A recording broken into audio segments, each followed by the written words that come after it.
అయితే చాలామంది నువ్వు చేస్తే నేను చేసినట్టు అంటారు. మనం చేస్తే మనం పాడితే వాళ్ళు పాడతారు. మన ఆర్టికల్ రాస్తే వాళ్ళు రాస్తారు. కారణం ఏంటంటే మన ఆర్టికల్తో పాటు మనము వాళ్ళకి అర్థమవుతాం. చూసినావా? అంటే మనలో క్రియేటర్ ఉన్నాడు కాబట్టి వాళ్ళు క్రియేటర్గా మారుతారు. వాళ్ళు కూడా క్రియేటర్ అవుతున్నట్టు మన ఆలోచనలు భావాలు వాళ్ళకు వస్తాయి, వాళ్ళ శరీరంలో కలుగుతాయి. మనలాగా వాళ్ళకు క్రియేటర్గా ఫీల్ అయ్యి గొప్పగా ఫీల్ అవుతారు. అలాగే ఎలాంటి కష్టం ఉండదు, ఈజీగా కాబట్టి ఇట్లా చేస్తారు.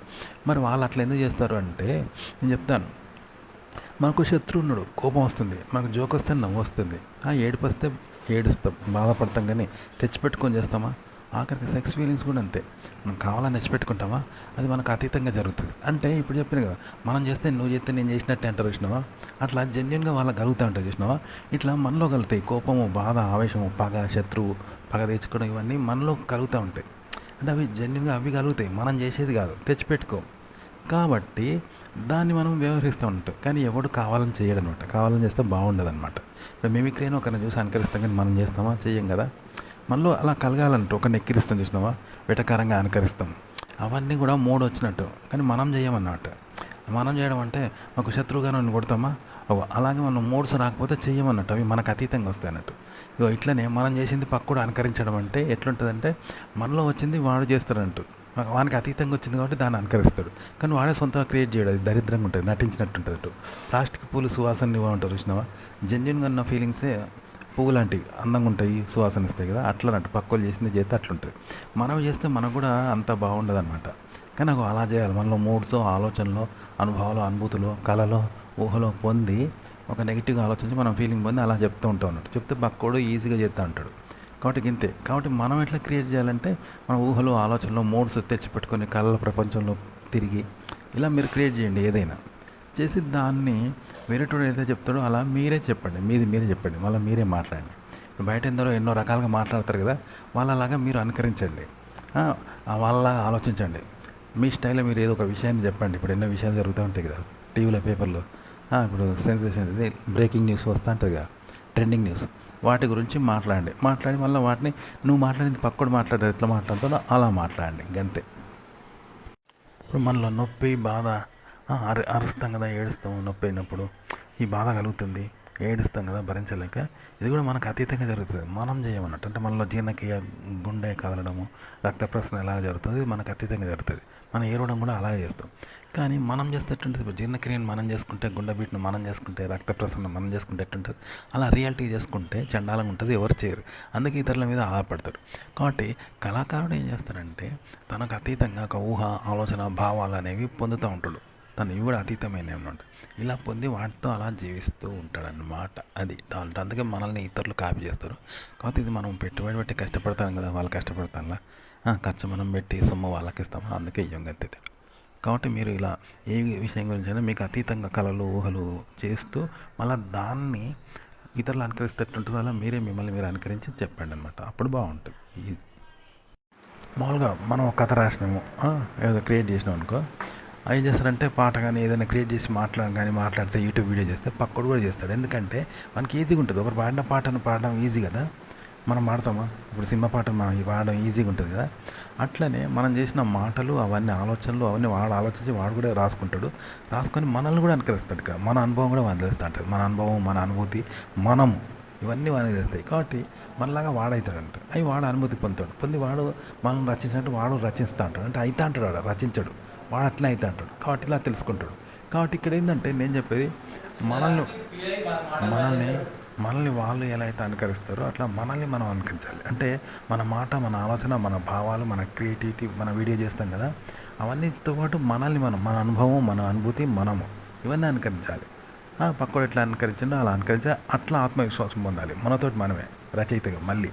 అంటే మనల్ని మనం మిమిక్రీ చేసుకున్నట్టు. అంటే ఇక్కడ వ్యక్తిని, వ్యక్తిత్వాన్ని, స్వభావాన్ని, అనుభవాన్ని, అనుభూతిని, అవి కూడా ఆలోచనలను, మనసును మళ్ళా అనుకరించి అలా అనుభూతి పొందుతూ మళ్ళీ మాట్లాడండి.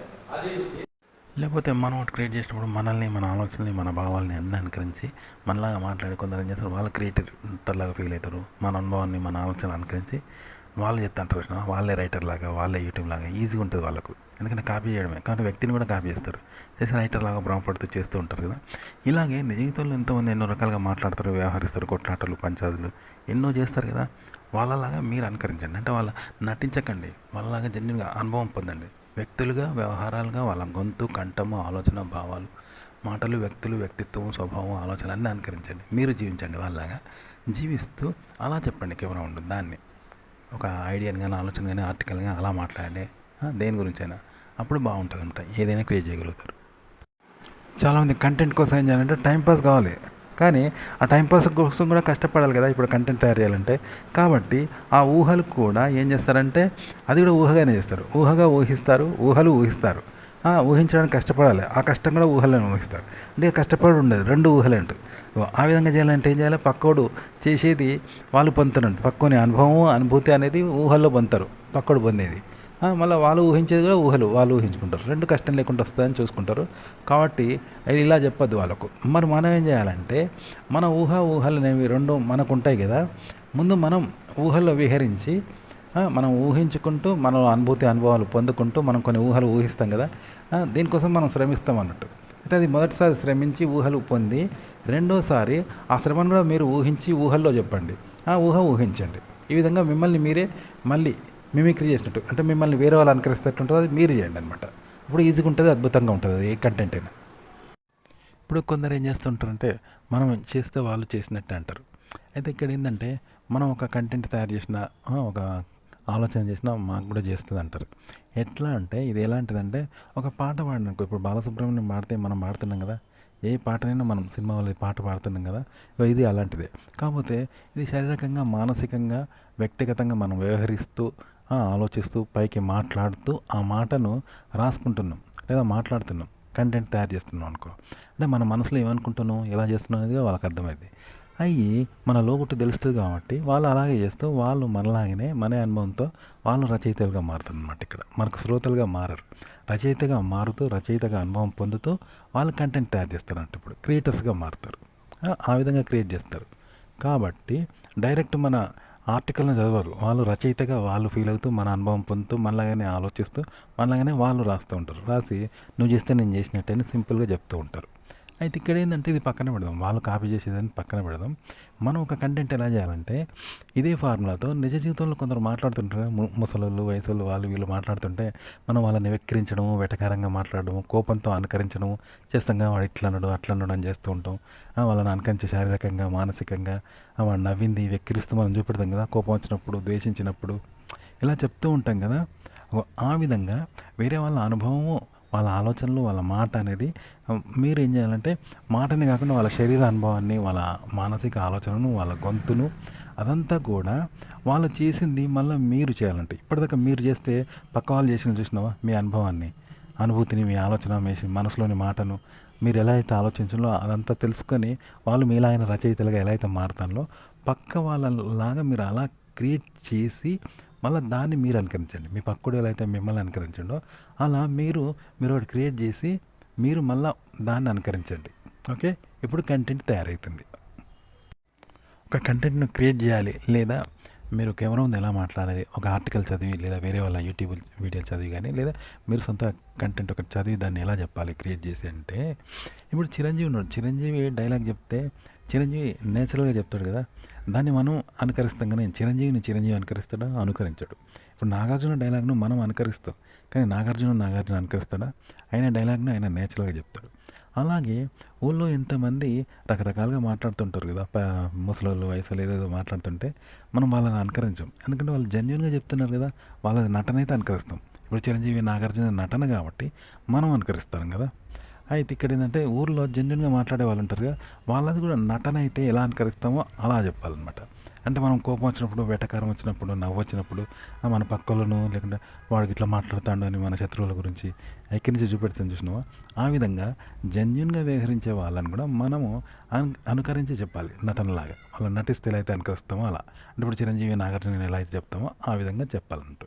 అలాగే మీరు ఒక ఆర్టికల్ చదివినప్పుడు కానీ, వేరే వాళ్ళ యూట్యూబ్ వీడియోస్ విన్నప్పుడు కానీ, లేదా మీరు ఏదైనా క్రియేట్ చేసినప్పుడు కానీ ఎలా చెప్పాలంటే మీరు కూడా అలాగే చెప్పాలి. ఇప్పుడు వేరే వాళ్ళది మీరు కోపం వచ్చినప్పుడు లేదా ద్వేషం వచ్చినప్పుడు, పగ ఉన్నప్పుడు వాడు ఇట్లా అంటాడు, వాడు అట్లా అంటాడని ఎక్కిరించి వినిపిస్తాం కదా, నవ్వులాటకు ఇట్లా వాళ్ళ గొంతును, వాళ్ళ మాటను, వాళ్ళ నడకను ఇవన్నీ మనం మిమిక్రీ చేసి పక్కలో చెప్తాం కదా, కొట్లాటైనప్పుడు వెక్కిరిస్తూ, ద్వేషిస్తూ, వెటకారంగా చెప్తాం కదా. అలా మీది మీరు చెప్పండి. అంటే మీకంటూ ఓ స్టైల్ ఏర్పరచుకొని దాన్ని మీరు మళ్ళీ చెప్పినట్టుగా కెమెరా ముందు చెప్పండి ఒక ఆర్టికల్ని చదివి. ఇప్పుడు ఈజీగా ఉంటుంది, వినేవాళ్ళకి బాగుంటుంది, చెప్పడానికి మీకు కూడా ఇంట్రెస్ట్గా ఉంటుంది. ఇంతదాకా నేను చెప్పింది ఎలాంటిదంటే, ఉదాహరణకు మనల్ని మనం కొట్టుకుంటామా? మనకు మనం కొట్టుకొని మనకు మనం ఏడ్చుకుంటామా? ఏడ్చుకోం కదా. అంటే మనకు మనం కొట్టుకోం. కానీ ఇక్కడ మనల్ని మనం కొట్టుకోవాలి. ఎలా అంటే వేరేవాడు మనల్ని వచ్చి కొడితే ఎలా కొడతాడో ఆ విధంగా మనల్ని కొట్టుకోవాలి. మనల్ని మనం కొట్టుకోవడం కాదు, వేరే వాడిగా మనల్ని మనం కొట్టుకోవాలి. వేరేవాడు మనల్ని కొడితే మనం ఏడ్చినట్టు ఏడవద్దు. వేరేవాడు కొడితే మనం ఎట్లా ఏడుస్తామో ఆ విధంగా ఏడవాలి.